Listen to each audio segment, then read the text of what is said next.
All right, so we give praise, esteem, and honor to Abba and Shamayim in the name of Yahushua HaMashiach. Go pick this up in John chapter 5, verse 39. Search the scriptures, for in them you think you have eternal life, and they are they which testify of me. And you will not come to me that you might have life.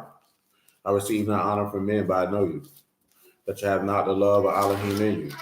I come in my Abba's name, and you receive me not. And if another shall come in his own name, him you will receive. How can you believe which receive honor one from another, and not the honor that comes from Elohim only?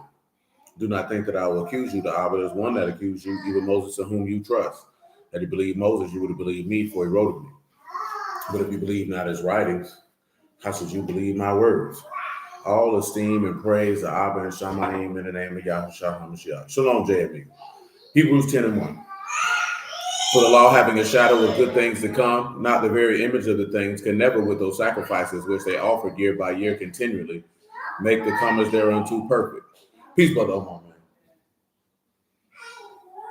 For then would they not have ceased to be offered, because that the worshippers once purged should have had no more conscience of sins. But in those, a remembrance again of sins every year.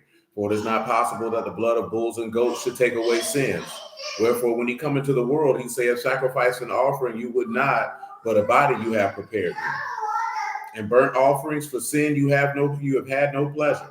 Then said I, lo, I come in the volume of the book. It is written of me, to do your will, O Elohim.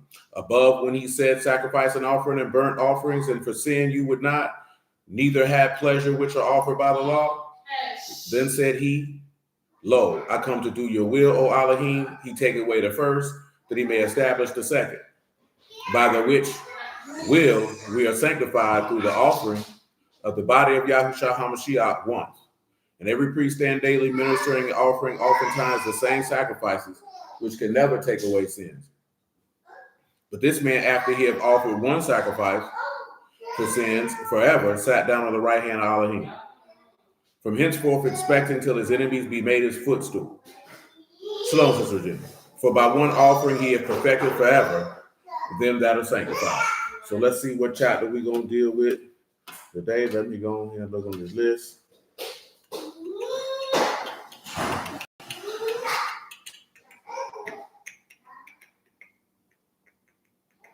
Which one is we going to do? All right, let's go Job 22. Let's go Job 22. Hold on, man. That's 30 verses, so I don't even want to start something that's going to be that long. Shalom, Brother Robert. Come on to Psalm 39. Hey, go sit down, dude. Hey, what I just said? No, because you want to come over here, you don't want me. Psalms 39 instead. Psalms 39. I love you. I love you. I said, I will take heed to my ways, but I said not with my tongue. I will keep my mouth with a bridle while the wicked is before me. Now, we'll go to James, and then, of course, where he did that, but not sinning with his tongue. Let's go to James, though. He said he won't sin with his tongue. This is something we done talked about before, and that's the ability to be able to bridle your tongue, which is something that many people can't do. It's not an easy task, to say the least. This is the epistle of James, chapter 3, verse 1. My brethren, be not many masters, knowing that we shall receive the greater condemnation. For in many things we offend all. If a man defend not in word, the same a perfect man, able also to bridle the whole body.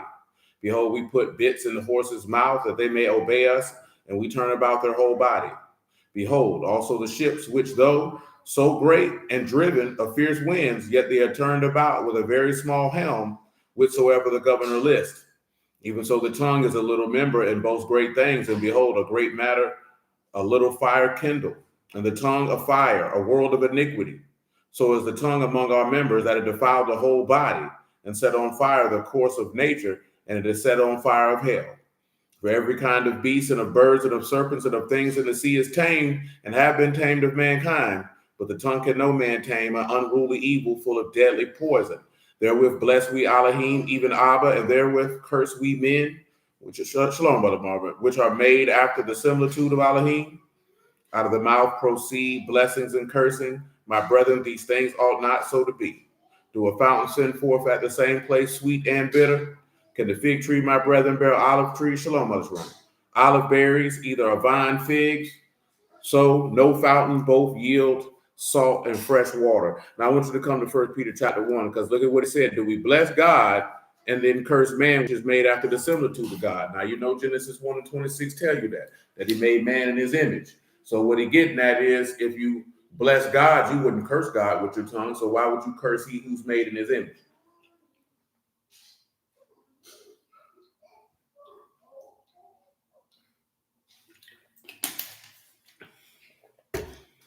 We go to 1 Peter 1 and 21.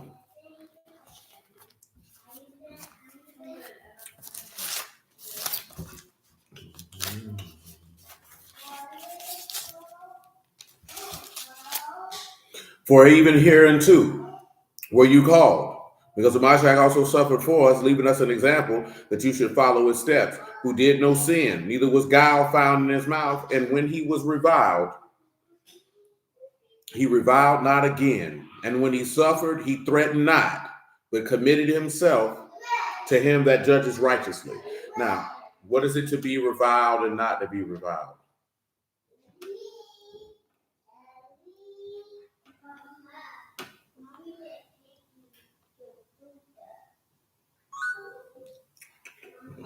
Wrong chapter.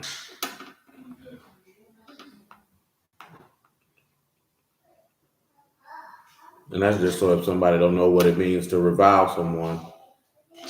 And that word is lodareho, to reproach, to rail at, to revile, to heap abuse upon, to vilify.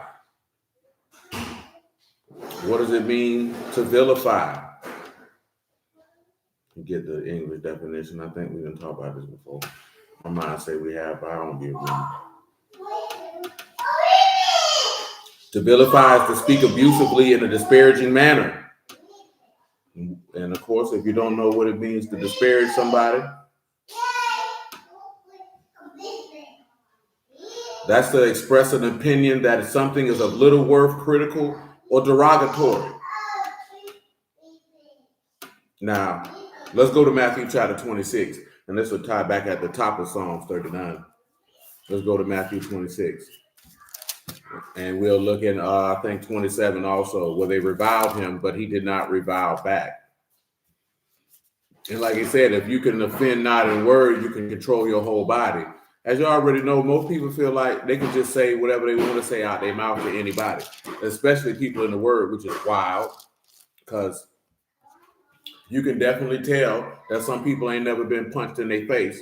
You know what I'm talking about? Because especially with the advent of the internet, it caused people to be very, very reckless with their words, which I believe in certain situations and circumstances, if you were in front of people, you wouldn't talk like that. You know what I'm saying? I seen a video of this young dude, man. You know what I'm saying? I don't know if he was just making content or being serious, but he said he was from New York, and he said when he come to Atlanta, he got to watch his words more carefully. He said not out of fear. He said because niggas down there shoot.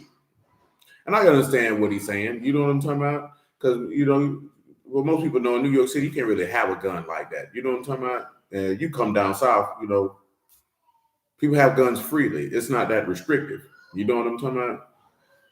But I think the main point was what he was getting at is, you know, people up north talk to each other a particular type of way. And they don't see it as disrespect. That's just how they move. You know what I'm talking about? It's a little different. You come down here and say certain stuff like that, dudes might part your wig for real, because we're going to take that as disrespect. You know what I'm saying? Like, who do you think you're talking to, bro?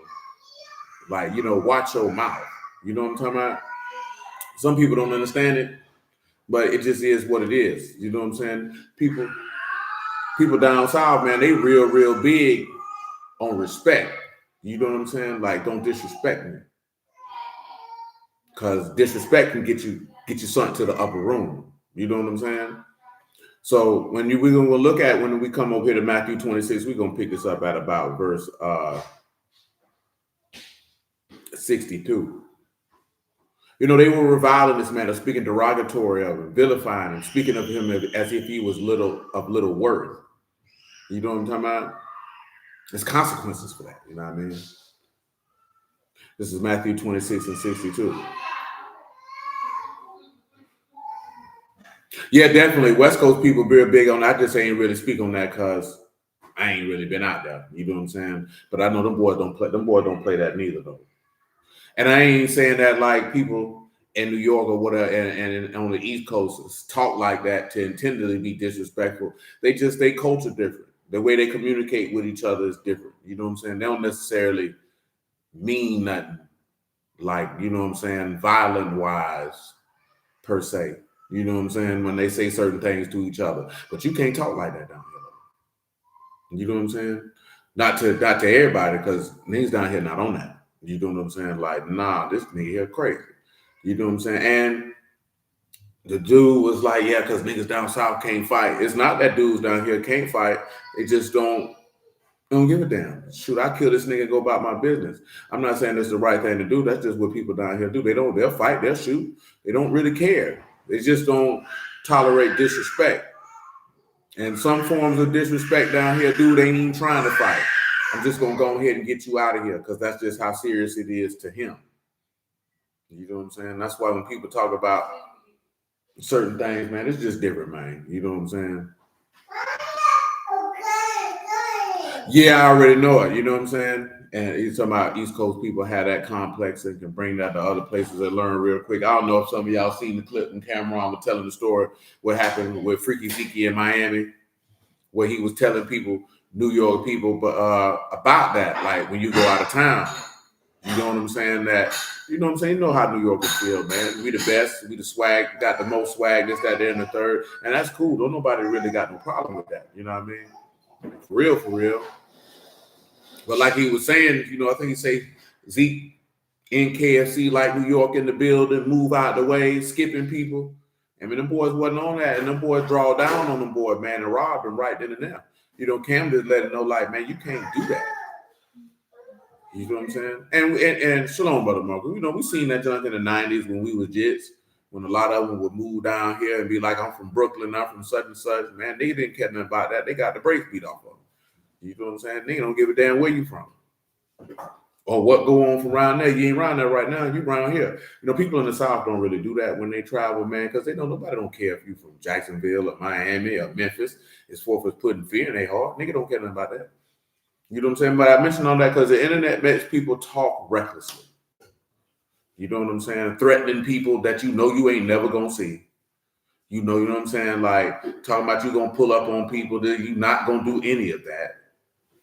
You know what I'm saying? And unfortunately, people have lost their lives from doing all that. You know what I'm saying?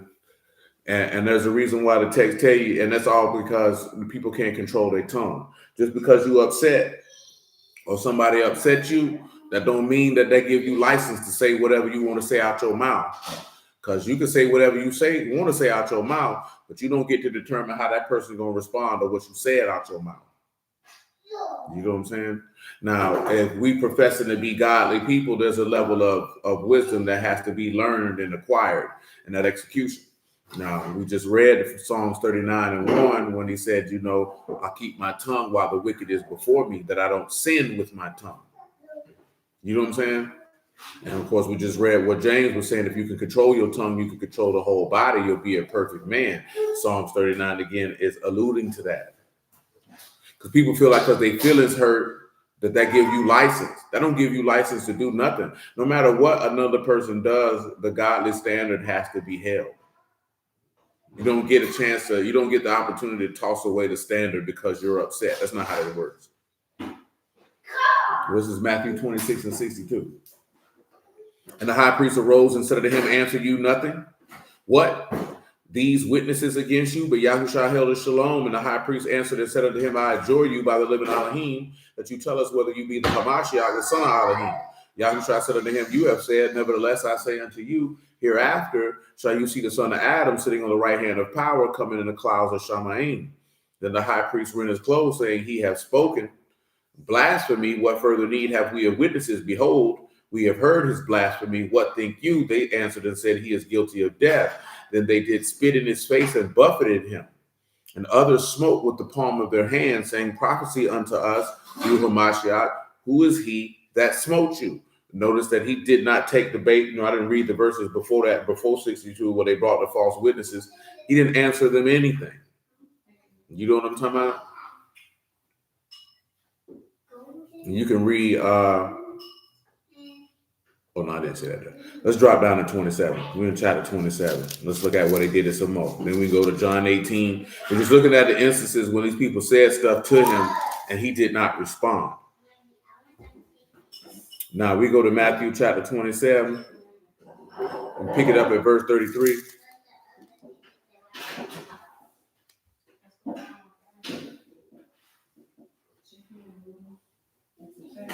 Make sure I'm not skipping nothing.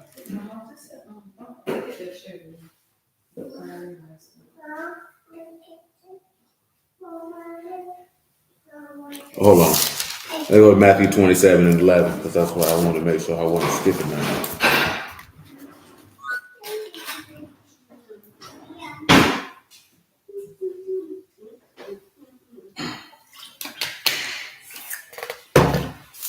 Matthew 27 and 11. And Yahushua stood before the governor, and the governor asked him, saying, are you the Malach of the Yahudim? Yahushua said unto him, you say. And when he was accused of the chief priests and elders, he answered nothing. Then Pilate said unto him, answer you not how many things they witness against you? And he answered to him never a word, insomuch that the governor marveled greatly. Now, of course, most of y'all here already know this is just following the template of what Jacob told Laban. I'll let my righteousness speak for me. Now, what they said about this man, it don't say, but it takes us back to what we read in Peter, that when they reviled, he reviled not. And when they threatened, he threatened not. He didn't respond to their carnality with carnality. See, a lot of people feel like, oh, I'm in the word, nigga ain't do X, Y, Z. You know, you have to strike the balance between this. There's one thing if somebody coming at you sideways, it ain't got nothing to do with the word. So then you would have to ask yourself, did you put yourself in a position for violence or disrespect to come about? And if so, you need to adjust your conduct and your verbiage, because why are you placing yourself in these type of situations? You know what I'm saying? Meaning, if somebody cuts you off in traffic or certain stuff go on, why are you letting your emotions get the best of you? It ain't even that serious. You know what I'm saying? Because I've told y'all this before, and I'll tell you again. A sinner don't have no restraints on his behavior. He don't have no restraints on his behavior. Remember 2 Corinthians 5 say the love of Hamashiach constrain us. So we have constraints on our behavior. There are certain things that we can't do. They don't have that. So when you go outside in these streets, you know what I'm talking about? Man, you better watch how you move and how you talking to people, because they don't care about going to hell. If this nigga don't care about going to jail, you know he don't care about going to hell. And you have to know that, because everybody out here ain't on no peaceful type of time. Like, period, point blank. Jacob, man, you need to go hug your wife, bro. Give her a kiss, man. I think she missed you, bro. Sounds like you ain't been getting no yams and you backed up. You stressed out. You know what I'm saying? I am worried about God, and I'm letting you know that you need to go hug your wife. You know what I'm saying? Get that pressure off your chest, man. But nevertheless, Matthew 27 and 33. And when they were coming to a place called Golgotha, that is the place of a skull, they gave him vinegar to drink, mingled with gall. And when he had tasted thereof, he would not drink. They crucified him and parted his garments, casting lots that it might be fulfilled, which was spoken by the prophet. They parted my garments among them, and upon my vesture did they cast lots. Sitting down, they watched him there, and he set up over his head an accusation. This is Yahushua, the Malach of the Yahudim. Then there were two thieves crucified with him, one on the right hand and another on the left. Shalom, Brother Shaul. And they that passed by reviled, wagging their heads. Yeah, let Yahuwah be esteemed, Jacob. And saying, you that destroy the temple and build it in 3 days, save yourself. If you be a son of Elohim, come down from the stake. Likewise, also the chief priest mocking with the scribes and the elders said, he saved others. Himself he cannot save. And if he be the Malach of Yasharal, let him now come down from the stake, and we will believe him. He trusted in Elohim, let him deliver him now. He will have him, for I'm the son of Elohim. Now, we just read that verse in 39 where it said they reviled him. You know what I'm talking about? Speaking derogatory things, disparaging things. He did not respond. So when we go back to John 18, well, we need to go to John 18. He's going to do the same thing again. All this stemming from what we read in Psalms 39 and 1. We're tying it back to James chapter 3. I think we what? John 18 and what? Or was it? It's 19, my bad. 19 and 6.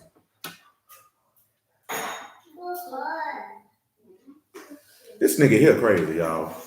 Now, this man just came on here, right, and said, if you're not keeping the feast days and the Sabbath, we sinning willfully. Y'all already know the answer if we do that or not. But it's the same dude that say you can go to work on the Sabbath because it's lawful to do good. Now, this is an example of the hypocrisy of many. You cannot come talking to people about keeping the Sabbath day, but yet you fear your employer more than you fear God because you don't have the testicular fortitude, the manhood, the spiritual temerity, and strength and trust in the Almighty of God of heaven and earth, Yahuwah of hosts, to tell your employer, I ain't coming because I fear God more than I fear man. See, I don't respect men who cower for a paycheck. I don't respect men who fear losing a job and hiding behind, I got to take care of my family for the use of their cowardice. Because trust and believe that you are a coward. And saying I got to take care of my family is no excuse for being a coward because you're scared to confront this man and stand on the word that you proclaim, that you believe and follow. How you going to look your family in the face, look your son in the face and tell him, son, you got to keep the Sabbath. But when somebody tell you, you got to go to work, you got to say, son, I got to go to work. I know I said we got to keep the Sabbath, but I got to make sure the bill paid. You's a buster. You's a coward. You're fearful, and all cowards and the fearful will end up in the lake. And that's what it says. Let me read that and let me see what that say.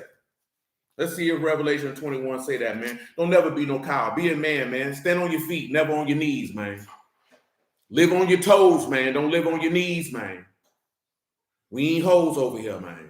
If you lose your job, so what?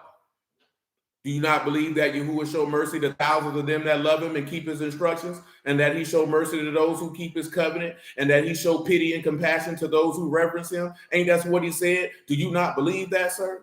Because I do. But nevertheless, Revelation 21 and 8. But the fearful and unbelieving and the abominable and murderers and whoremongers and sorcerers and idolaters and all liars shall have their part in the lake which burn with fire and brimstone, which is the second death. So let me ask y'all this question, man.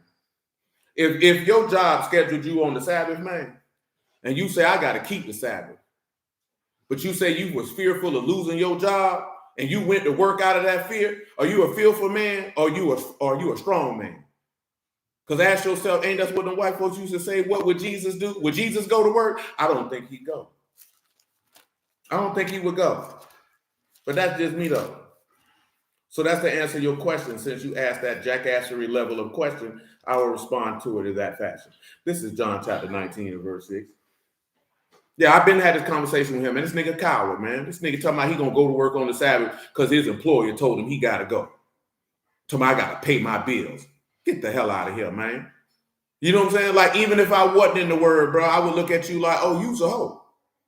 Because if this is what you stand for, because that's how I was raised, men stand on their principles and they don't compromise them for no one, no matter what they gain, no matter what they lose. And if I have to lose this job to maintain my honor and maintain my principles, I'd rather keep that than keep a job. Because I got to look myself in the mirror every day. I got to look my son in the face and say, son, this is what it is to be a man, not what it is to be a coward. You say you work in corporate America and never really had that issue. They respect it more when I break it down to them. Yeah, because I'll explain it to you. It's not just going to be like a no. And if you don't want an explanation, I'm going to explain it to you, but I'm not going to compromise. I'm not going to do that. I'm not going to do that. You know what I'm saying?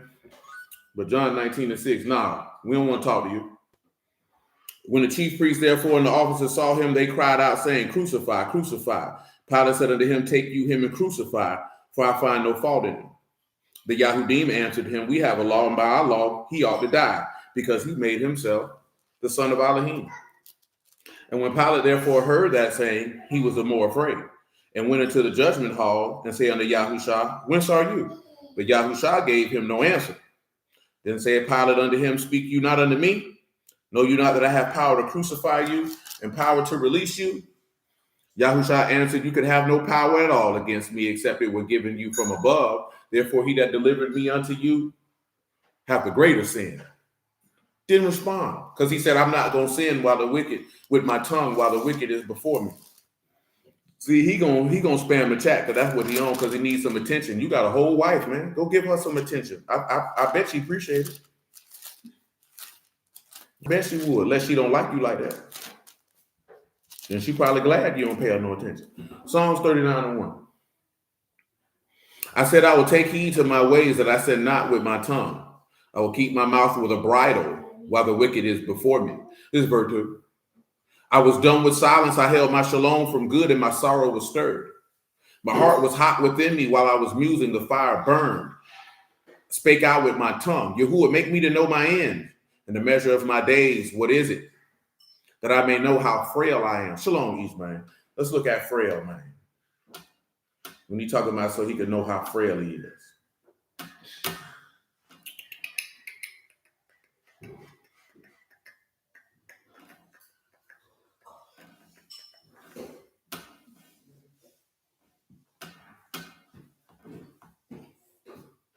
Now, when you look at frail, it's Kadal, Kot, Dalit, Lamad. This is rejected, forbearing, transient, fleeting, lacking. So this is what Tain says, so that I know may how I am rejected. So let's come back to Isaiah 53, just on general principle. And remember, he said, I was done with silence. I held my shalom from good. My sorrow was stirred. My heart was hot within me while I was musing. Then I spake, and Yahuwah make me to know my end, the measure of my days, that I may know how I'm rejected. Because that's what it says. So let's go to Isaiah 53. And then we can go to John 1.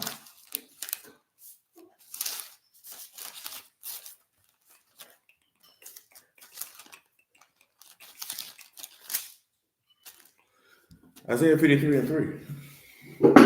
Man, Jacob, go on to your room, man. Go preach and teach to your people, man. You worry about me. Go feed your sheep.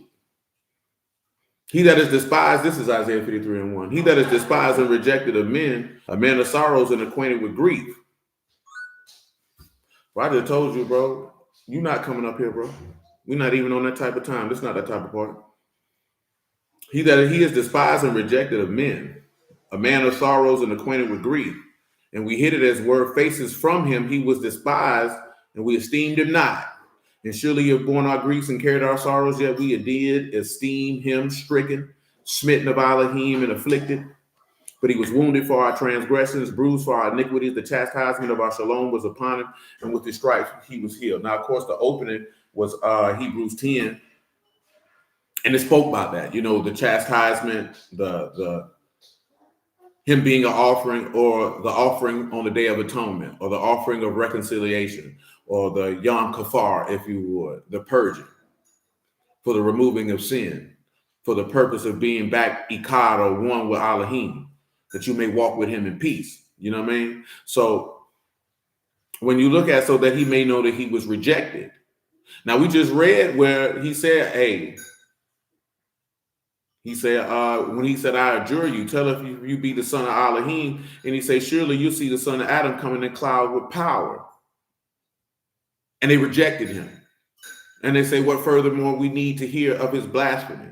Now, of course, we're going to read John 1, where he said he came unto his own, and his own received him not. They rejected him. And that's part of the reason why he stayed quiet. Remember when, remember when you go look in the book of Samuel, right? And the people asked for a king. Does anybody know off the top of their head what Yahuwah said to Samuel after the people had did that, asked for a king? Does anybody recall what Yahuwah said to Samuel? Mm-hmm.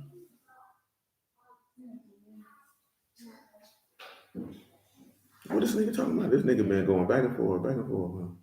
Oh, I done missed some of y'all statements because I wasn't paying no attention to this man. No.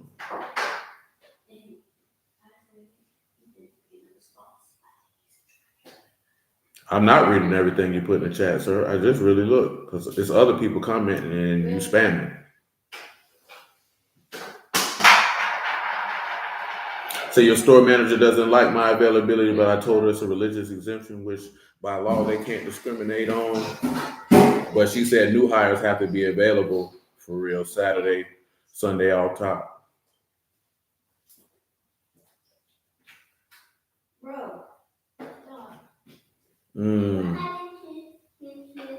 Because we having service, cuz. This ain't no room for discourse. That's right. Amen, Mother Sharona. He told Samuel, he said, man, protest solemnly. He said, they haven't rejected you. They've rejected me. You know what I'm saying? And remember what the Lord said, he that received me, received him that sent me. So it wasn't the son that they rejected. It was his father whom they rejected. They rejected their own salvation. Matter of fact, pause. Come to the book of Jonah. What verse of Ezekiel you talking about, blood? Come over here to the book of Jonah, man, and look at what he said. This is Jonah chapter 2. 3 and 7, for sure. We go to Jonah 2 and 6.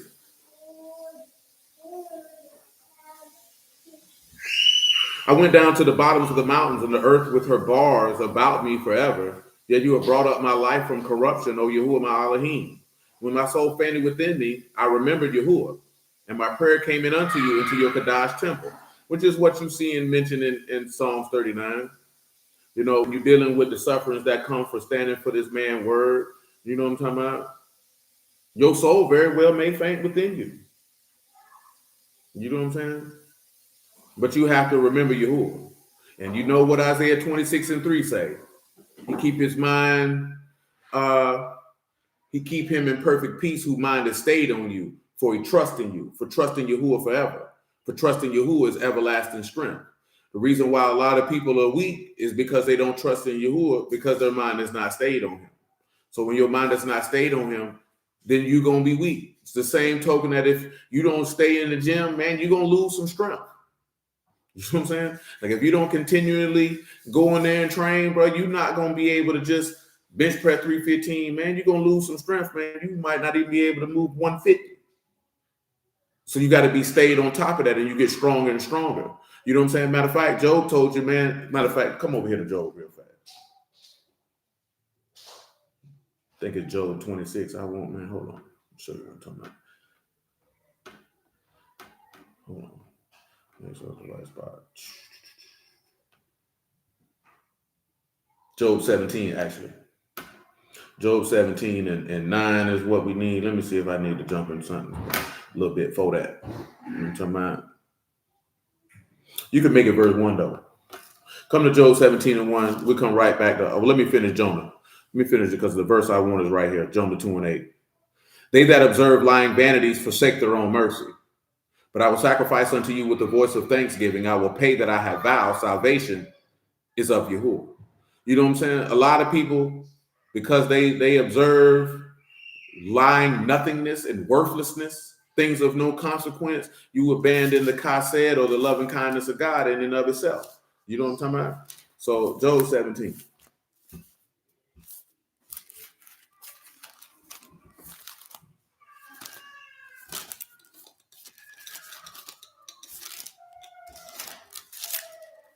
And 1. My breath is corrupt, my days are extinct, the graves are for me. Not markers with me. Do not my eye continue in their provocation. So, of course, you know, he told his apostles, you know, rise up. Matter of fact, just come look at it, Matthew 26. We're dealing with the testimony, so we'll walk it down. What I did, 26 and 44.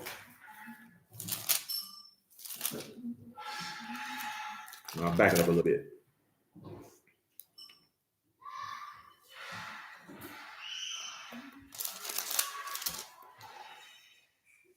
Yeah, 44 is fine.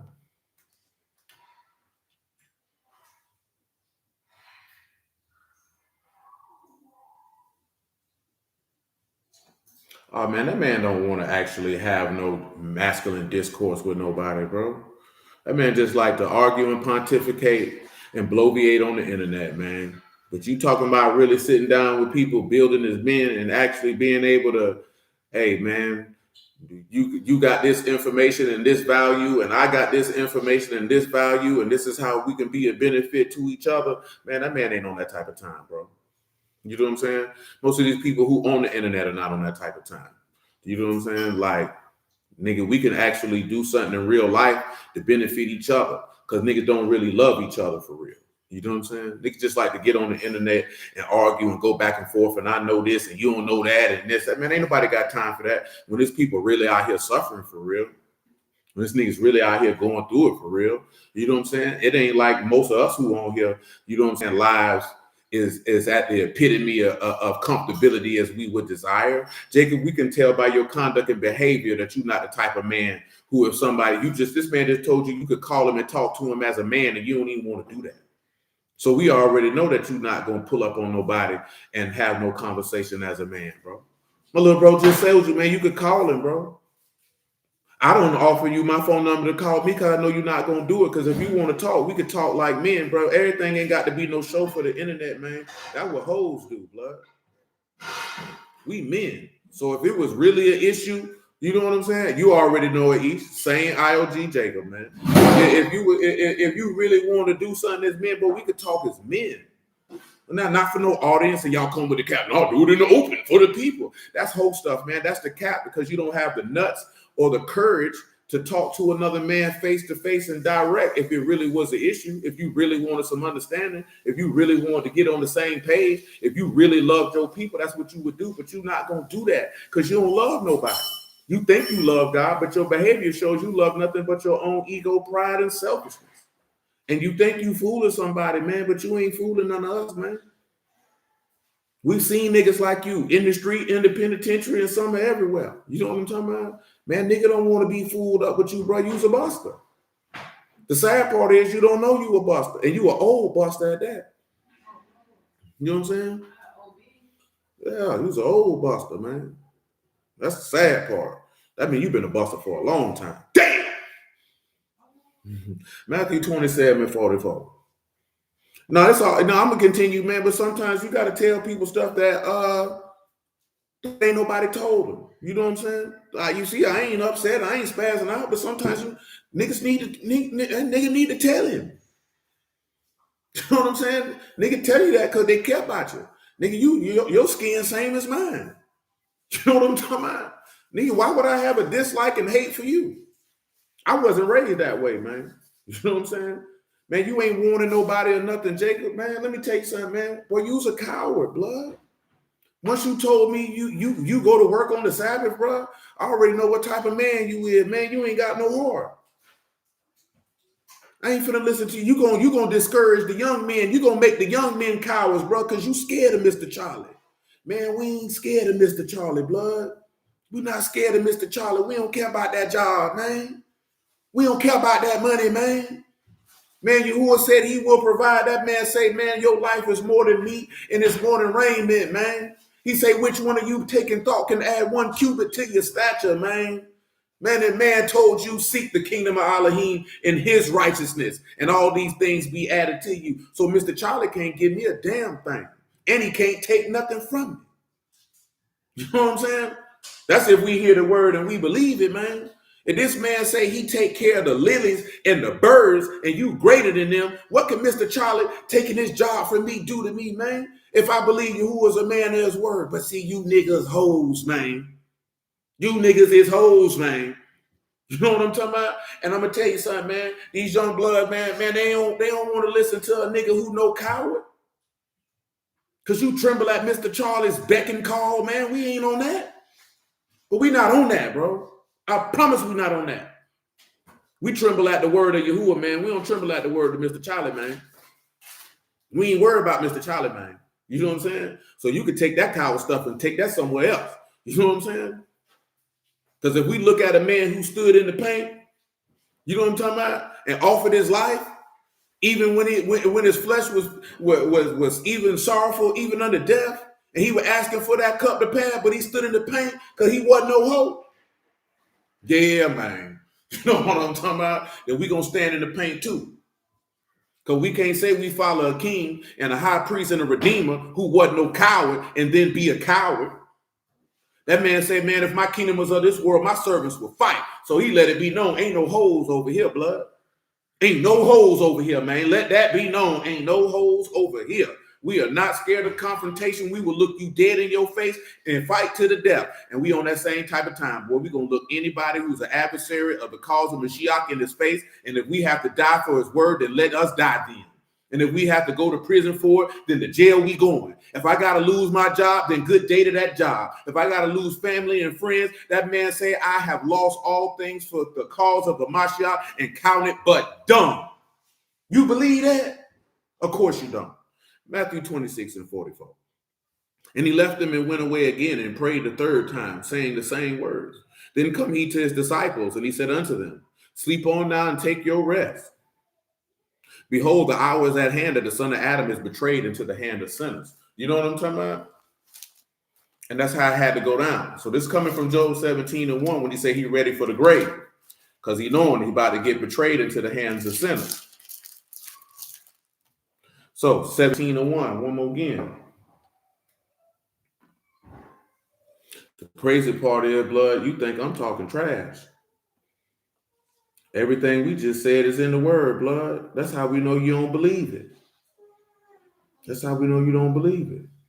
Why would I let you on stage when we having service, Jacob? Do you let people on stage when you having service? No, you don't. But see, you don't extend the same respect to other people that you do, which shows that you're even more of a coward and a hypocrite. And that's unfortunate. I hope you don't have sons because I know that they would be ashamed of you. Job 17:1. My brother is corrupt. My days are extinct. The graves for me. Not mockers with me. Do not my eye continue in their provocation, which we've already read that they were provoking him. Lay down now and put me in surety with you. Who is he that will strike hands with me? For you have hid their heart from understanding, therefore you shall not exalt. Now notice how he said he hid their heart from understanding, right? Remember what he said and what is it? Look at it. Matthew 15. Look at it. Ain't hurt nobody. Ain't gonna hurt nobody. You know what I'm talking about?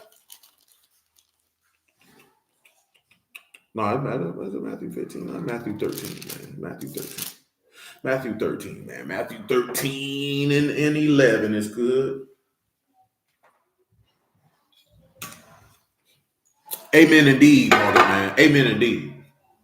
Because the word is what gives us strength to be able to endure certain situations and circumstances. You know, we were talking about this yesterday, man. And now this same content telling the boy, you know, like the law is not of promise. He didn't promise Abraham that. He didn't promise Isaac that. He didn't promise Jacob that. And when you sit back and you look at it, and when you face with real life situations and circumstances, you have to rely on your trust in Yahuwah to be able to endure those circumstances, the promises that he has made. You know what I'm saying? Like an instruction will not give you the fortitude to stand in the midst of adversity. You have to stand on the word that gives you hope. That therefore that which give you strength, which therefore you can be able to endure all persecution and tribulation because you trust he who has promised is faithful, that he will do as he has spoken. That's why he say without faith it's impossible to please him. Because it's a lot of dudes, man, when faced with adversity, when they got to stand for the word, stand for the promises of Yahuwah, they gonna fold. They gonna fold. You know what I'm talking about? And when these people come, man, and you got to enter into a covenant with the beast, man, and you're going to have to bow down to that image, man, and you ain't going to be able to buy or sell, a lot of these niggas going to fold because they cowards. They scared of confrontation because most of them haven't confronted themselves. They haven't looked themselves in the mirror and deal with the deficiencies, insecurities, weaknesses, and the things of such which are hindering them as a man because they weren't even really strong enough as a man to confront themselves. So they're definitely not going to be able to confront life situations and or another man because they don't have the courage to confront themselves. Remember what he told you in the epistle of James in the first chapter, that, continue in the word, because you'll be like a man who looketh himself in the glass and forget straightway what manner of man he was. Or what he tell you in Psalms 4, man, commune with your own self. Same thing Paul told you, examine yourself. Got to be willing to look yourself in the mirror as a man.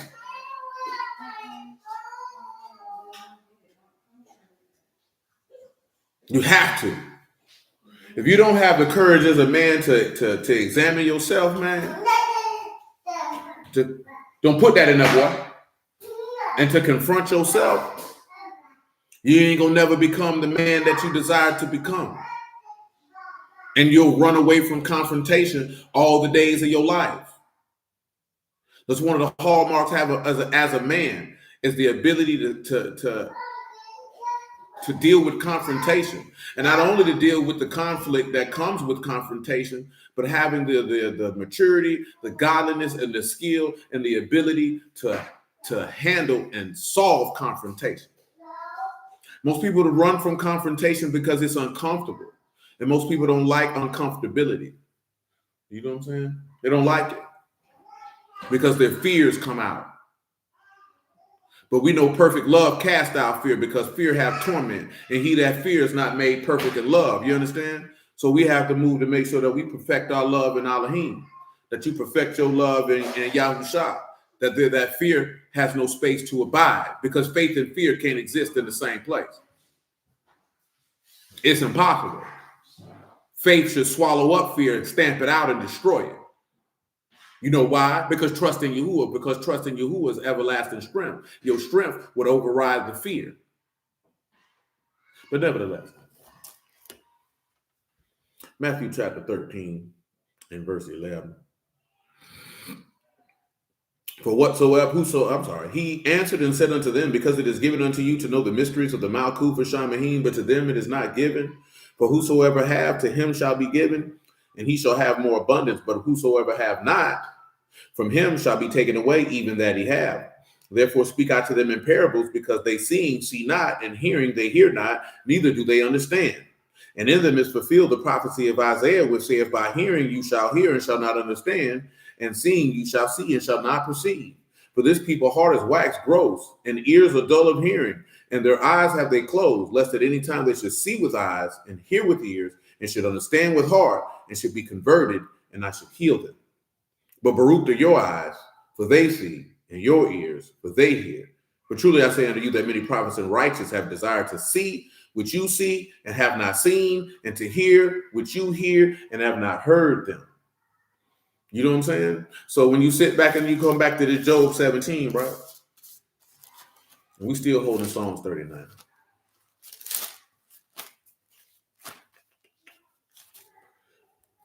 When he says in verse 4, you have hid their heart from understanding, therefore you shall not exalt. When them people came out there, man, and this man just said we ain't teaching salvation. See, he has ears, but he hears not. And he has eyes and he sees not. And he has a heart, but he can't understand, lest he should be converted and be healed. That's unfortunate for you. But nevertheless, he hid understanding from them. Let me show you what I mean by that. 1 Corinthians chapter 2.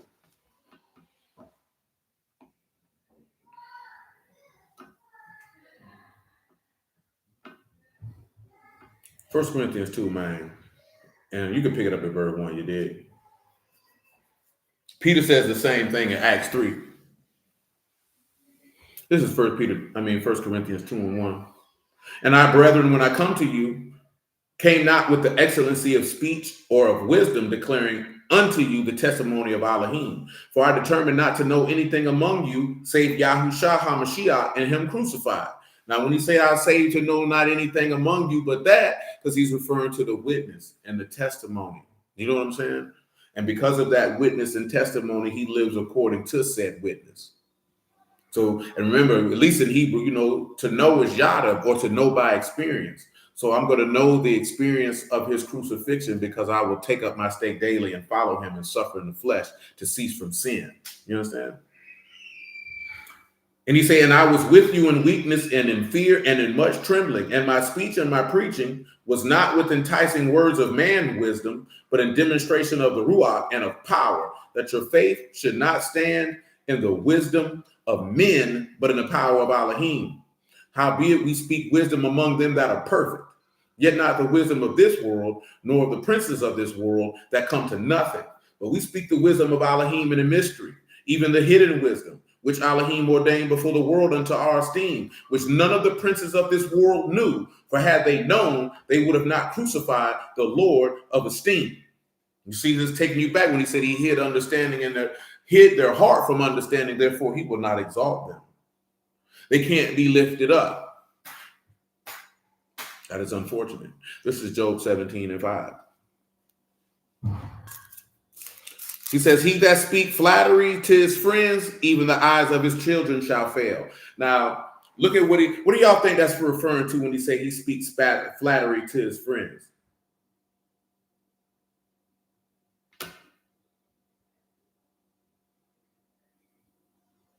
What do y'all think that's referring to?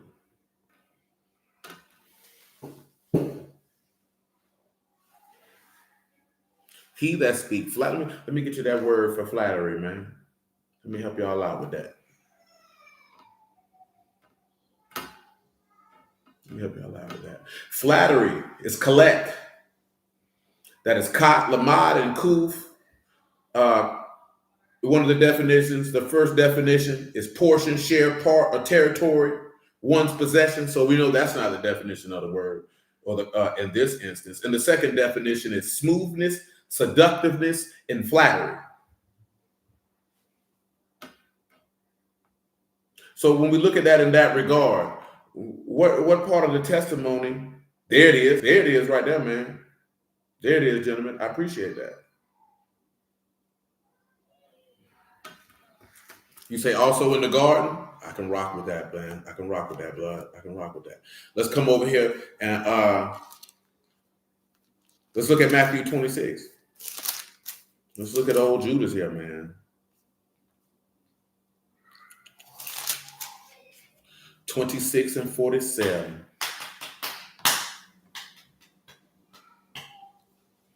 Yeah, y'all got to forgive me because I know some of y'all might be trying to answer, but this old man is just going bananas, if you would. This is Matthew 26 and 47. And while he yet spake, lo, Judas, one of the 12, came, and with him a great multitude with swords and staves from the chief priests and elders of the people. Now he that betrayed him gave him a sign, saying, whomsoever I shall kiss, the same as he, hold him fast. And forthwith he came to Yahushua and said, Hail, master, and kissed him. Shalom, Brother Ernest. So y'all know when he came with the flatteries and the hail master, now we come over here to Proverbs 26. And again, of course, you know, this will tie stuff right back in to the witness. Like I say, man, it's all the same word. Bearing witness to the esteem of the son of Elohim and therefore esteeming his father, which is to the salvation of us all. So when we come to Proverbs 26 and 24. Proverbs 26 and 24. He that hate dissemble with his lips, and he lay up deceit within it. So what does this mean when he's talking about dissembling with his lips? And all this is stemming from the first few verses in Psalms 39, where he say, I will be quiet when the wicked is before me. I will not sin with my mouth. Remember, taking you back to what Jacob told Laban, my righteousness will speak for me. I don't have to do that with you. Dissemble is Nakar, Noon, Kaf, and Raj. To recognize, to acknowledge, to know, to respect, to discern, or to regard. To act and treat as foreign, or to disguise oneself. So he that dissembled with his lips, when he came with hail master, he was disguising himself. Because in reality, he was an enemy. You know what I'm saying? But he came with hail master as if he was a friend. That's why he said he lay up deceit with him. So you have to be careful of those who disguise themselves as if they're your friend, but in reality, they're your enemy, waiting for the opportunity to destroy you. Most people who in this word, man, they don't really fool with people who in this word for real, man. You know what I'm talking about? These niggas don't love God for real. These niggas be playing. Listen, man, we were talking about this the other day, right? Some Hebrew dude got put out there, man. He's supposed to have been trying to backdoor. I'm not trying to go into great detail because my homegirl pinged me in the room. I was listening, but I wasn't listening because wrestling was on. I'm watching football. You know, the children in here. You know what I'm saying? I'm catching stuff, but also I really don't give a damn. But I'm like, you know, Zara and everybody else pinging us in here. We gonna come in here because I know eventually we gonna have to deal with it because the people gonna bring it to us to deal with it. But nevertheless, son man, dude trying to backdoor his homeboy for his wife. You know what I'm saying? Sending them $40, sending money to the woman, man. Then when he get caught, talking about, yeah, man, I'm trying to test her to see if she was gonna commit adultery or not. You know what I'm saying? And one of our people's, man, was like, man, it just disappointed me, the stuff people be doing in the community. And I get it, because I done had this conversation with our other homegirl. Like, a lot of people came into this, and you had the anticipation that it wasn't going to be like the church. And I guess you had the anticipation that everybody going to live how they say they live and going to be who they say they are. You know what I'm saying? But when I first got in this here, man, and I was reading the word, man, I wasn't around no Hebrew niggas. You know what I'm saying? It's really just me and my homeboy. As I told y'all before, nigga, we still around people we would be around anyway. So when I see the text, I'm seeing like this the stuff I see in the street. This is regular human behavior. And one thing I know about human beings, man, and then of course reading the text, it ain't never been a whole bunch of people who live godly at any given time. When you read that 600,000 men came up out of Mizraim and only Caleb and Joshua got in out of them 600,000, that means dudes was pump faking and hesitating. You know what I'm talking about? When you remember this man say, I reserved 7,000 men who hadn't bowed the knee to Baal. Man, how many people you think was in the land at that time? And it was only 7,000 that wasn't bowing the knee?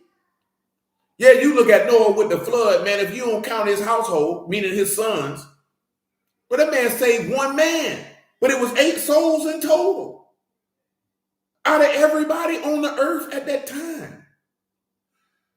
So I'm already knowing, just because people got Bibles in their hands, bro, just because people throw precepts at you and this, that, and the third, man, that don't mean that man own that for real. Because I knew when we was in the street, everybody was a real nigga. Everybody was this, that, and the third. I told you what the old head told me, man. You come in here, man, you going to have pimps with no hoes, killers with no victims, and drug dealers with no customers. Niggas be lying, man. Because it's easier to lie than to actually do the work to become who it is that you desire to be. And that's what nobody don't want to do. You don't want to do the things necessary to become the man that you want people to think that you are. So you fake it till you make it. You pretend, but every pretending got an end. You understand what I'm saying, man? Man, you can't kick your game like that, blood. Like, a lot of people are not authentically who they are. Stop, boy. Hey, I said stop.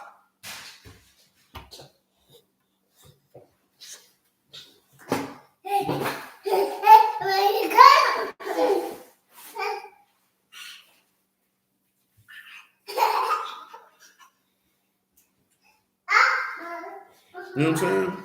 You got to think about that, man. You know what I'm saying? This man here still going. Somebody need to get that man a hug, man. Y'all pray for him. He needs Jesus. You know what I'm saying? But all jokes aside, though. Well, I wasn't joking. I'm serious about that. But nevertheless, like, yeah, man, a lot of people, man, this ain't what they want to do for real. Because it's easier to pretend. You know what I'm saying? It's just easier to pretend. It takes something to be real, man. It takes something. And you know what it takes? It takes the desire to be authentically you. It takes the desire to be who you say you are. It takes the desire to represent the principles and values that you profess to hold, not compromising them when it's easy for you. You know, soldiers ride all the time, not just when convenient. It's easy to ride for the word when it's convenient for you. But when there's an opportunity of tribulation or persecution or loss that has to be made, are you still going to ride?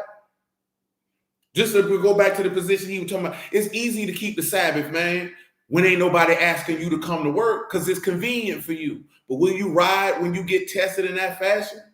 Most people not. And that's something simple. You know what I'm saying? Like, it's easy to be celibate till there's somebody in your face with some yams.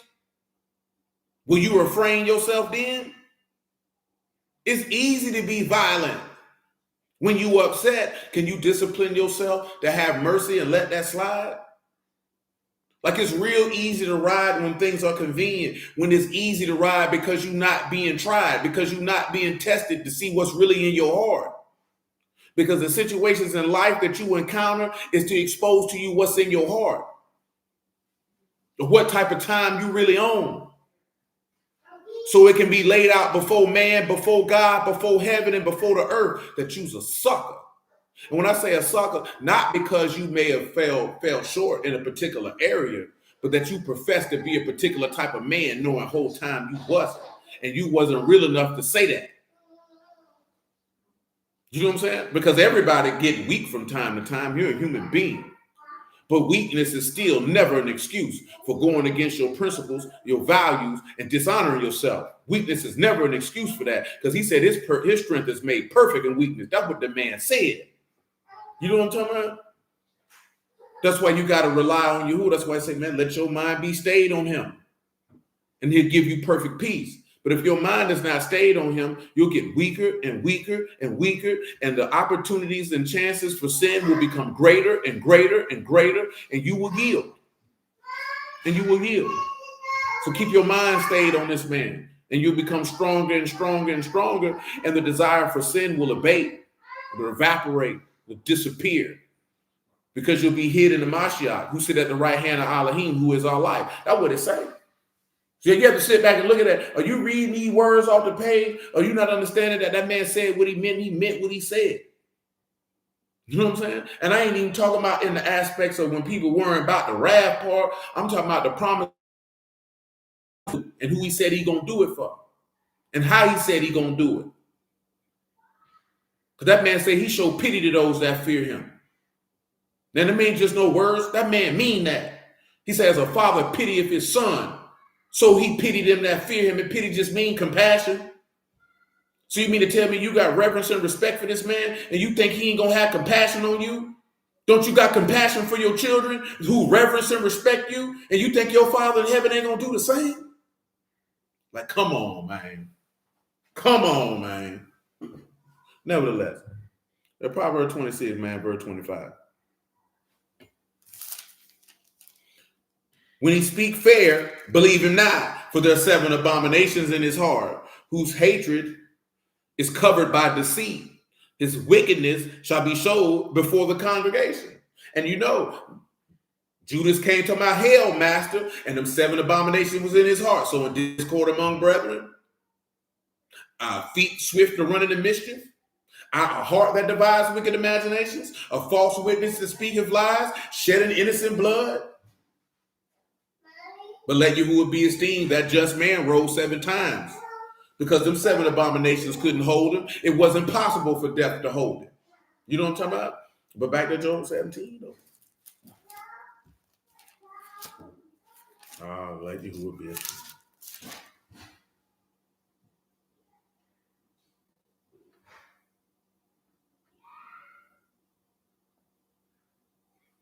Your boy's still going.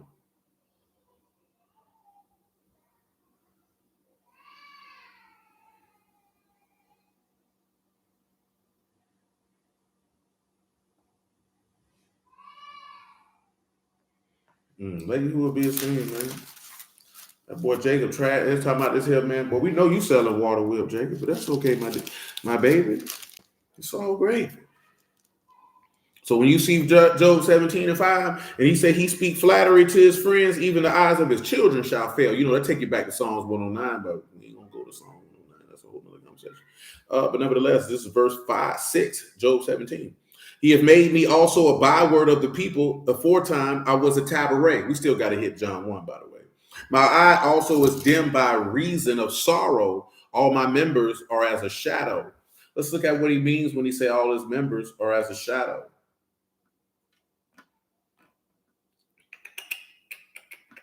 We look at members.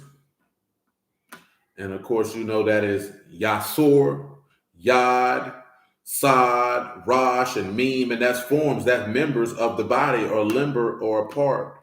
When you look at shadow, that is cell, Sod and Lamad, shadow, symbolic of the transitoriness of life or defense.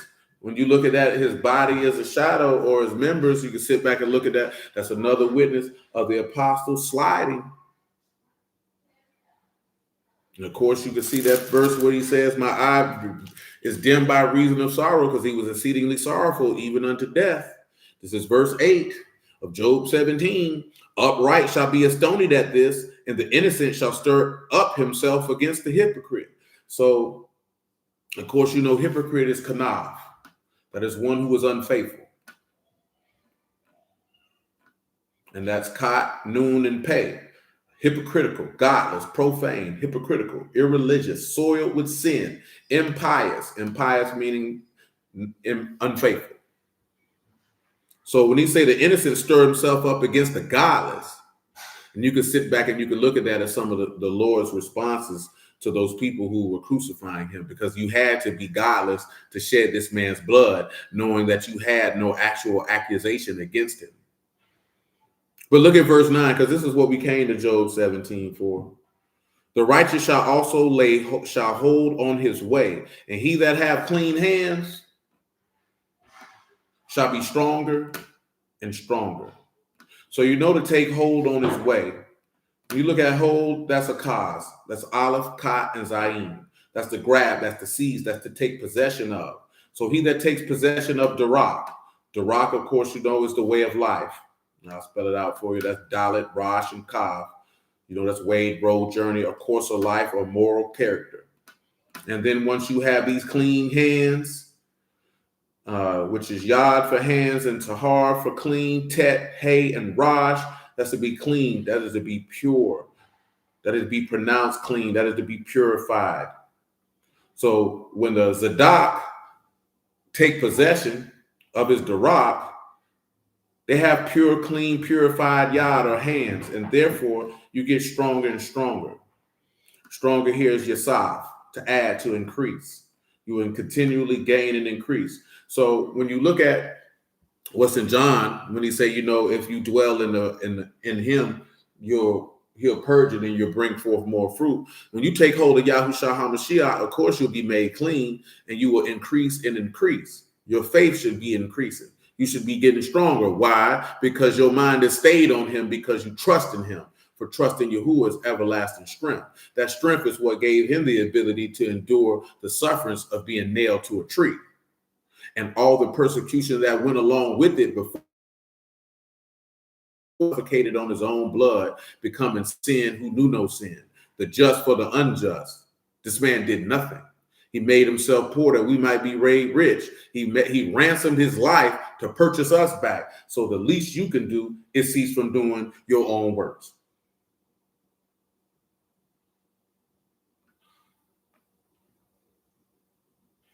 Dang, you say he just as foolish as Bando? That's tough.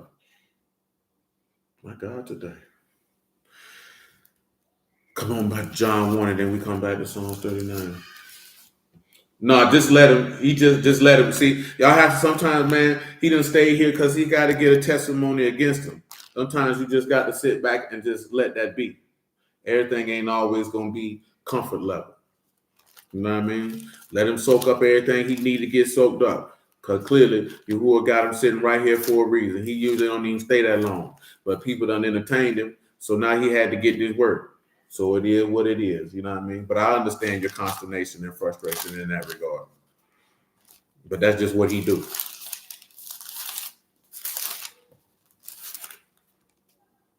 This is John chapter 1, verse 6.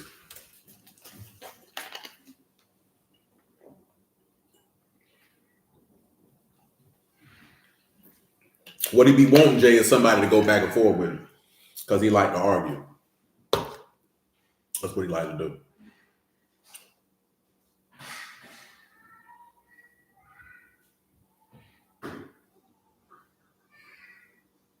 I already know what you're doing, blood.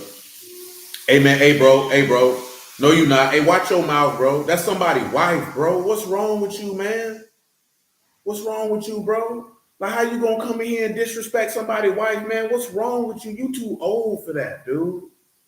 That's somebody's wife, bro. You supposed to have enough respect. You shouldn't even say nothing to that woman, man. Now, see, that's what I'm talking about. That's what I'm talking about, man. You know what I'm saying? Because in real life, you would have said something like that. That man might have slapped the fire out you, bro, for disrespecting this old lady like that. You know what I'm saying? Nah, bro. We don't do that, though. We're not doing that, though, bro. Don't disrespect no woman over here, man. Every woman on here, save one, is married, bro. Don't do that. I ain't got to do nothing about it. That ain't my wife. Her husband up here with her. You know what I'm talking about? Like, nah, bro, don't do that, man. You're too old for that, bro. You're way too old for that. John chapter 1, verse 6. Nigga older than me and ain't got no damn sense. See, there was a man sent from Elohim whose name was John. The same came for a witness to bear witness of the light, that all through him might believe. He was not that light, but was sent to bear witness of that light. That was the true light, which light every man that come into the world. He was in the world, and the world was made by him, and the world knew him not. He came into his own, and his own received him not. And again, this is taking it back to what we were in Job, Psalms 39, how he was rejected, or how he said how faint he was because he was rejected.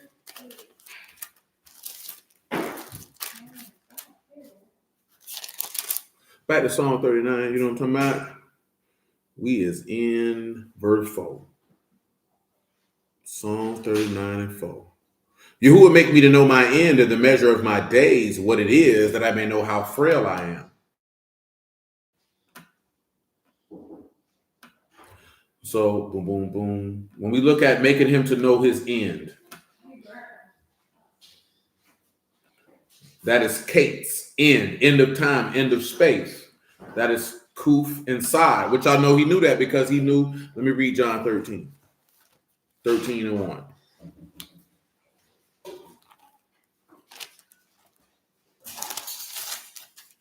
Now, this is John 13 and 1. Now, therefore, before the feast of the Passover, when Yahushua knew that his hour was come. So now you see Yahuwah make me to know my end, that he should depart out of this world unto the Abba, having loved his own, which were in the world, and he loved them unto the end. Then he said to the measure of my days. Measure here is midah, which is measurement, stature, size, garment, measurement, size, extent, so on and so forth. So he's letting him know the size of his yom or his days, which is time till he knew when his hour would come, so that he may know that he is rejected. I gotta go back. I ain't gonna use the app to read off. I don't use the app for the words.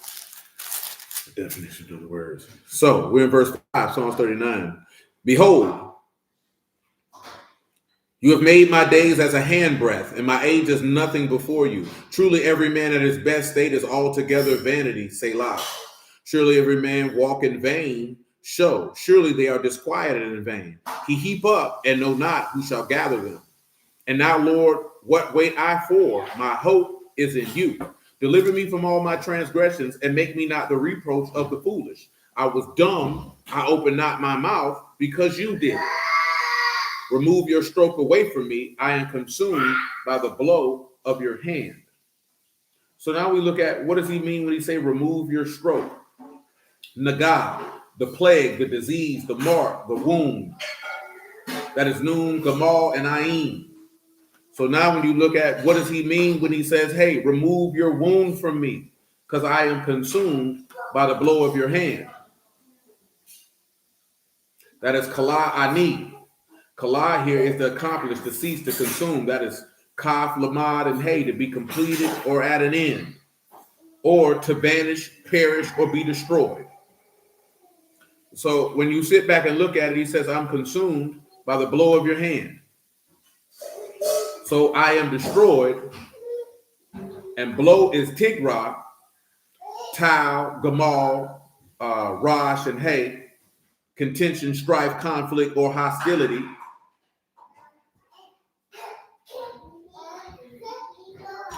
And when you look at that, what comes to your mind when you see that? Remove your destruction from me. I am consumed by the blow of your hand or by the hostility. It's something in the law that you would want to reference for this. And I can narrow it down for you. It's in the book of Numbers. Because you got the stroke or the disease or the plague or the wound. Remove your wound from me. I am destroyed by the hostility of your hand.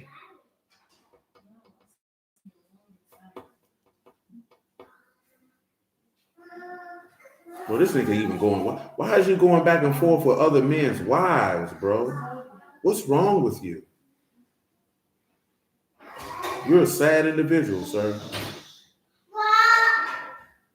You ain't even got proper respect.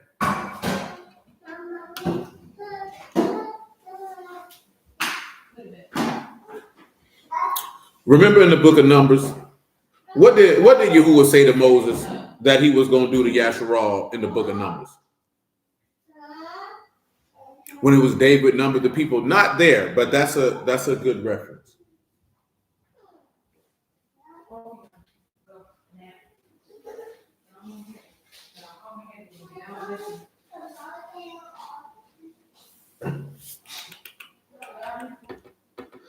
Yeah, he did go full retard.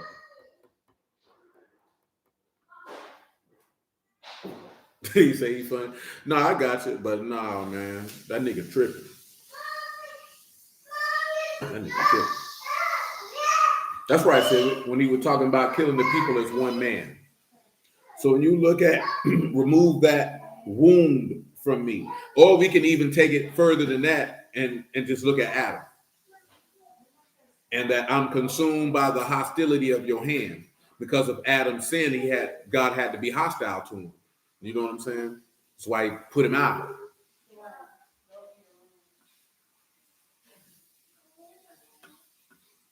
Yeah, we know that you're not joking, Jacob. That's what makes it sad. That's actually what makes it worse, unfortunately.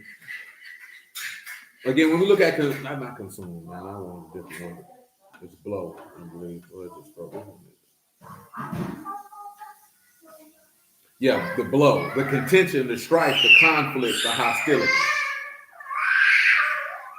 You know, when you look at this instance, you know what I'm saying? There was hostility between Yahuwah and Adam. It was hostility between Yahuwah and Yasharal. And that same, matter of fact, come over here to Luke chapter 12, verse 49. And this actually is a reference to what's in Deuteronomy 32. Luke 12 and 49. Hold on. Is that page even in their book? No. Here it is. Luke 12 and 49. I'm come to send a fire on the earth, and what will I if it be already kindled? Now come to do see that he said he came to kindle a fire on the earth, and what will he do if it's already kindled? We have to see, why is this fire already kindled? What has been done to cause this fire to be kindled? This is Deuteronomy 32 and 22. But you can actually make it make it 15. Deuteronomy 32 and 15. But Yeshurun waxed fat and kicked. You are waxing fat. You are grown thick. You are covered. Then he forsook Elohim, made him. Then he forsook Elohim, made him, and lightly esteemed the rock of his salvation. They provoked him to jealousy with strange, with abominations, and provoked they him to anger. They sacrificed unto devils, not to Elohim, to gods whom they knew not, to new. Came newly up, whom your fathers feared not. Of the rock that begat you, you are unmindful, and you have forgotten Elohim that formed you. And when Yahuwah saw, he abhorred, because of the provoking of his sons and daughters. And he said, I will hide my face from them. I will see what their end. For they are very froward generation, children in whom is no faith. They have moved me to jealousy with that which is not Elohim. They have provoked me to anger with their vanities. I will move them to jealousy with those which are not a people. I will provoke them to anger with a foolish nation. For a fire is kindled in my anger, and shall burn unto the lowest hell, and shall consume the earth with her increase, and set on fire the foundations of the mountains. Now, what caused that fire to burn? That he said that there's a fire that he come, and what do he, if it already be kindled? It was the idolatry of the house of Yasharal. That's what kindled that fire. So when we come back over here to Luke, just to read Luke 12 and 49 one more time, that he say he come to send fire on the earth, and what will I if it already be kindled? But I have a baptism to be baptized with, and how am I straight until it be accomplished? Suppose you that I come to bring peace on the earth, I tell you no, but rather division. From henceforth there shall be 5 in one house, divided 3 against 2, and 2 against 3. And the father shall be divided against the son, and the son against the father, and the mother against the daughter, and the daughter against the mother-in-law against her daughter, against her mother-in-law. And like I said in Matthew, and the foes will be those of your own household, which that's the punishment that happened to David, that the sword would always be in his house. That's why he said, what you think I came to bring peace? I came to be a sword, to set things at variance. Or, as it says in Proverbs, the just is an abomination to the unjust, and the unjust are an abomination to the just. It's just how the game goes. You know what I'm talking about? But back to Psalms 39, though. I don't think I had him now. But that's when you look at that, right? The contention and the hostility that Yahushua took on for our sake. That fire that was kindled, he got burned by that fire. You know what I'm saying? He don't understand protocol, dear, because he ain't got no respect. He ain't got no respect. And one thing I can tell y'all, if y'all ain't never learned this in life, man, and make sure you teach it to your children if you ain't never taught them. Don't have no dealings or interactions with people who ain't got no respect. It ain't going to get nowhere. And usually you're going to end up hurt. Whether that's mentally, physically, financially, spiritually, whatever the case may, or emotionally. Don't fool with people who ain't got no respect. Once somebody show you they ain't got no respect, it's better for you to remove yourself from them. Straight up and down. You know what I'm saying? That's something where I learned that very, very early in life, man. Do not fool with people who ain't got no respect. People who ain't got no respect, man, they some dangerous niggas, man. You know what I'm talking about? Them dangerous niggas, man. Don't fool with people who ain't got no respect. For real, for real.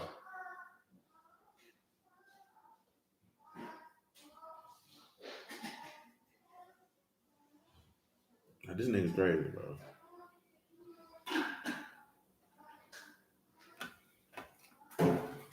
But nevertheless, for real, man. Don't fool with people who ain't got no respect, bro.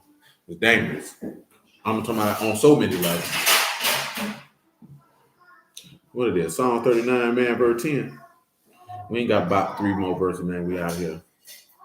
See, that's 1/3 of the unholy trinity. Woo! My God, today and tomorrow and yesterday. Psalms 39 and 10. Remove your stroke away from me. I'm consumed by the blow of your hand.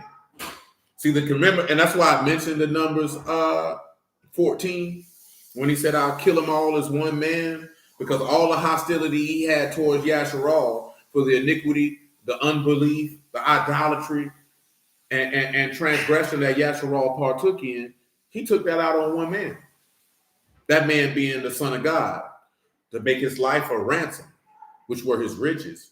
And he that have riches, there's a man who have great riches yet have nothing, and there's a man who have nothing who be poor and yet have great riches. And he made himself poor that we might be rich. You know what I'm saying? And we were able to be made rich from the ransom of his life. You know what I'm talking about? Like, don't never forget that. You know what I'm saying? And when you understand those riches, man, you'll never be poor in your life. You did? The Psalms 39 and 11. When you with rebukes do correct man for iniquity, you make his beauty to consume away like a moth. Surely every man is vanity. So let's look at that right there, man.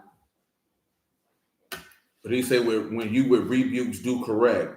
When you look at rebukes, again, that is tokeka, tau, u, ka, and hey, which of course, that's rebuke, correction, reproof, punishment, chastisement. And you know that you are a bastard if you were without chastisement. He was the chastisement of our peace was laid upon him. So he's been chastised for our perversions. And of course, you do correct which is Yasar, Yod, Samak, and Raj, which again is to chasten, to admonish, or to instruct. So with chastisement, he do correct a man for his iniquity, or he teaches a man, which he say that in Psalm 25. I think we looked at Psalm 25 the other day. But when we want to look at it, he say he make a man beauty to consume away. When you look at consume, it's Masah, meaning Samak and Hay, which is to melt, to dissolve, to vanish, and also to intimidate. And this one here is to vanish. Calm down, son. Now, when you look at beauty, it's Kamad, Kat, Meme, and Dalit. That's the desire to cover, to take pleasure in, to delight in, to greatly desire. Now, what did we talk about the other day when it pertained to him being greatly desired?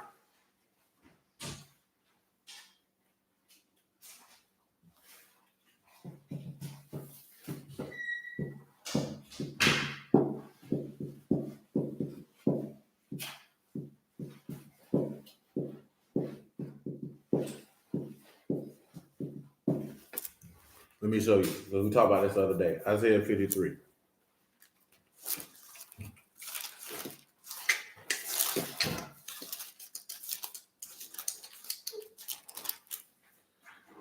Isaiah 53 and 1. Who have believed our report, and to whom is the arm of Yahuwah revealed? For he shall grow up before him as a tender plant, as a root out of a dry ground. He have no form of comeliness, and when we shall see him, no beauty that we should desire him. Indeed, Emma, indeed. He was not desired. So he caused that which was desirable to be consumed away, which is why the people did not fool with him, which is why they rejected him, because they didn't see any honor in order to be drawn to him. But let's look at verse 12 of Psalms 39. Hear my prayer, O Yahuwah, and give ear unto my cry. Hold not your shalom at my tears, for I am a stranger with you, and a sojourner as all my fathers. O spare me that I may recover strength before I go hence and be no more. No, let it go. Let it go. Let it go. Get up. Get up, boy.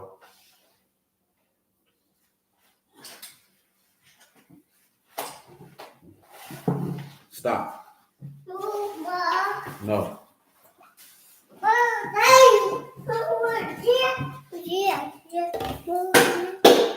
Now, when you sit back and you look at it and hear my prayer, you know, Abba, into your hands I commend my Ruach. He didn't hold his peace at his tears because he was crying with strong tears, and he was heard in that he feared, and therefore he resurrected him from the dead, fulfilling the very word which he spoke, giving us the confidence and hope that we may endure to the end and receive a full reward as the Son did. So hallelujah for Yahushua in the word. I appreciate y'all. I bless y'all, the house of Elohim, in the name of Yahushua. Yahuwah willing, man. We'll be back on the Shabbat. Now we're gonna let this retarded old man come up here because we done now. And if you want some entertainment by hearing this man, then y'all come on over here and hear this man make a fool out of himself. Yes, sir. So hold it down, my G. Oh, well, hey, that's your business. You want to talk so bad, you will brood me. You know what I'm saying? So Psalm 39, other books, you know, just weigh and consider, as you can see, by the grace of Elohim, his testimony tie in a multitude of places. Amen, man. Love you too, bro. Shalom, Sister Rose. You know what I'm saying? And you can just look at how he operates as it pertains to the Son. I ain't saying you but one, man. You know what I'm saying? So, like, you ain't that special, blood. You think highly of yourself. And sometimes that's a good thing. And sometimes it's not. Right now, it's not. But, you know, we let off with in Psalms 39 about the ability to be able to bridle your tongue when the wicked are before you. You know what I'm saying? Knowing that if you can control your mouth, you can control your whole body. Peace, Brother Omar. And when you can control your whole body, you can cease from sin. And then, of course, the leading of the things that speaks to his sufferings. And that all these things are written aforetime. So when he say he come in the volume of the Sefer, you know what I'm talking about? Shalom, Jake. That's what he means. Let me say that what that means real quick, man. So you know what that means. The word volume, anyway. You know, when you look at volume, it's megalot. Meme, Gamal, Lamad, and Hey, you know, it's the roll, the book, or the writing. So he tell you, I come in the roll. The book, the writing, the book. The law book, book of Kings, book of record, book of God. You know what I'm saying? He says kata of me. I mean, basically, the roll is written about me. It's recorded about me. This is one of the definitions of kata. It's recorded. Because it's recorded of him, he delights to do his will. You know what I'm saying? Jacob, I don't know what you got going on, blood. Shalom, dear man. But yeah, it ain't that deep though, bro. It's really not. It's not that deep. You came over here. You came to my trap house. I don't never come to your trap house. So there's that. And it's not no disrespect why I don't come to your trap house. I mean, but what you serving, I ain't really trying to cop that. You know what I'm saying? No, I mean throw you out for what? Like, bro, this how I know that you be in these rooms arguing too much, bro. Because, bro, we only open this room when we have service. So if we don't have service, this room don't open. Now, I ain't going to kick you. I wouldn't throw you out. I'm going in the room because I'm finna eat and watch wrestling. You know what I'm talking about? The last 45 minutes of that, you did. But outside of that, bro, you're not that important, man. It's not that serious, bro. It's really not. You know what I'm saying? If you don't care why we open a room, why did you come in here? Like, what you about 60, man? Because you look like you about 60. I know you got to be at least 55. I know you got to be at least 10 to 15 years older than me. You know what I'm saying? And the way that you comport and conduct yourself is disgraceful of a man of your stature. At this point in your life, you should not be this tasteful and incorrigible. You know what I'm saying? You really should. I remember when I was up that road, man, there was this dude from Miami. I think he had been to prison like 5 times, man. Peace, brother Ernest, man. And they called him old fool. He wanted to be called old school, but they called him old fool. You know what I'm saying? Because, you know, at the time when I was like 25, you know, in my mid-20s, 25, 26, 27. You know what I'm saying? Come here, son. Come on.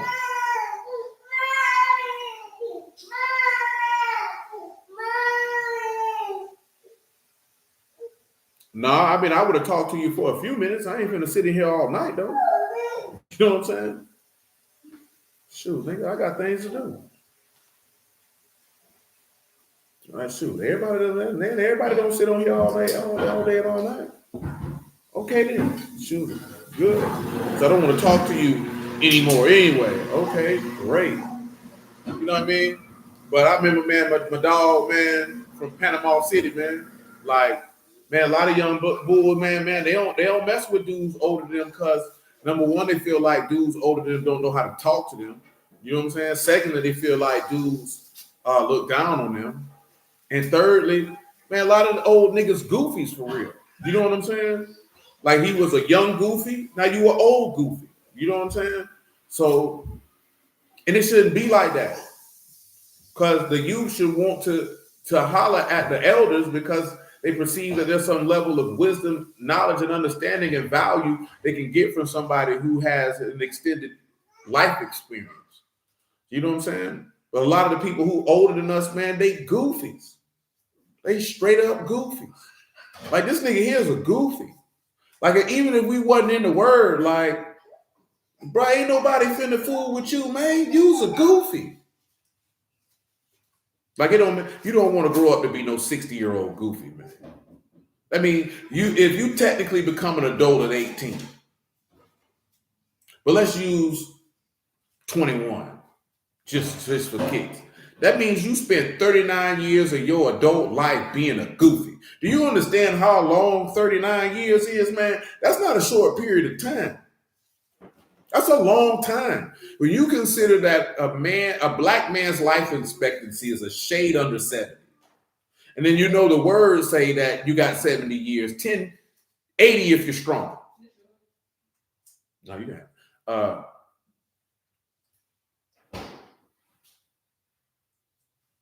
think about that. You spent half your life being a goofy. By the time you hit 60, you ain't even gonna want to change. So then you got young cats looking at you like, "What? I know you the goofy. Hey, what are you doing? Why did you do that? Go, drop it and go, cause you know you're wrong. Don't look crazy. No, cause you're wrong. Go sit down. Go sit down. Go sit. No, cause you're wrong. Go sit down. Go sit down, cause you're wrong. Go see your mama, cause you're wrong. No, ain't no sense of looking sad, cause you're wrong. Cause you're wrong. Sit in that chair. Go on, sit down, cause you're wrong. No, I don't want to hear it, cause you're wrong. Cause you shouldn't have done that, and you know. And you two trying to cut tears on and looking sad does not move me, because you shouldn't have did that, and you know it. Sit down. Daddy. Yes. No, you're not watching television, son.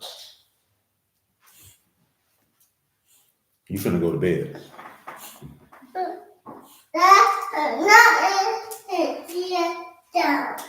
But nobody cares about silencing you. That's the problem. See, that's another something emblematic of an old fool. Because an old fool who has feminine characteristics, he believes that he's much more important to people than what he actually is. So he believes that people think about him and speak about him and are concerned with him because he has an overinflated sense of what's the word I'm looking for? Importance, if you would. Delusions of grandeur, if you would. You know what I'm saying? And that's a very, very dangerous place to be. You know what I'm saying?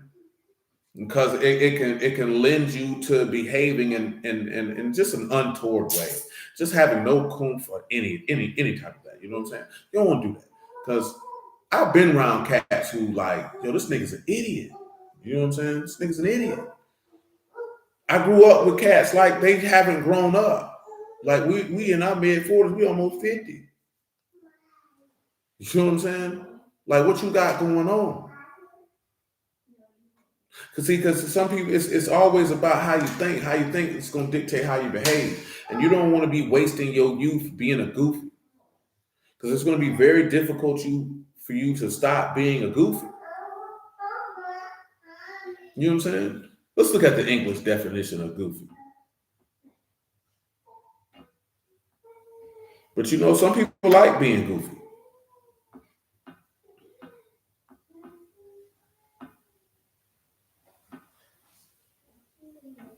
When you look at what it is to be a goofy, someone who is foolish or harmlessly eccentric, which is there's nothing wrong with that. You know what I'm saying? But then it also says someone who is silly and playful, often a bit in a foolish and amusing way. But then you would have to sit back and look at that. When you look at somebody who's just a certified goofy, like you foolish all the time. You make bad decisions. You think you center yourself in places that but you're not that important.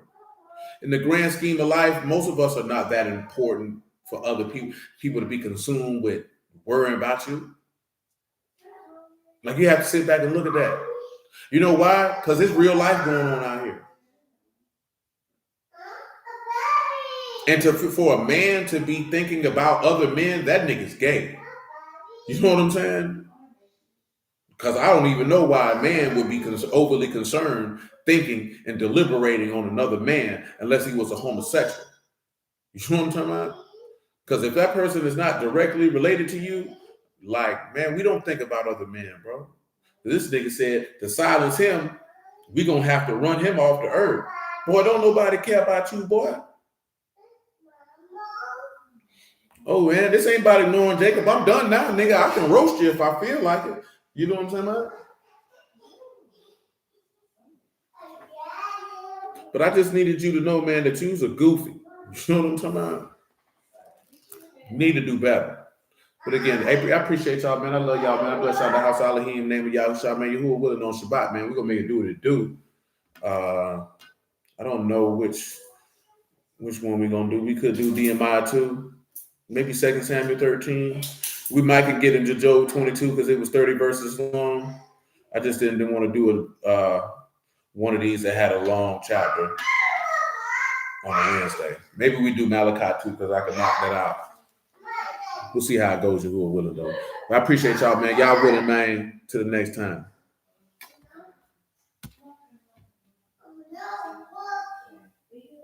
All right, I'll put it on there. Shoot, I ain't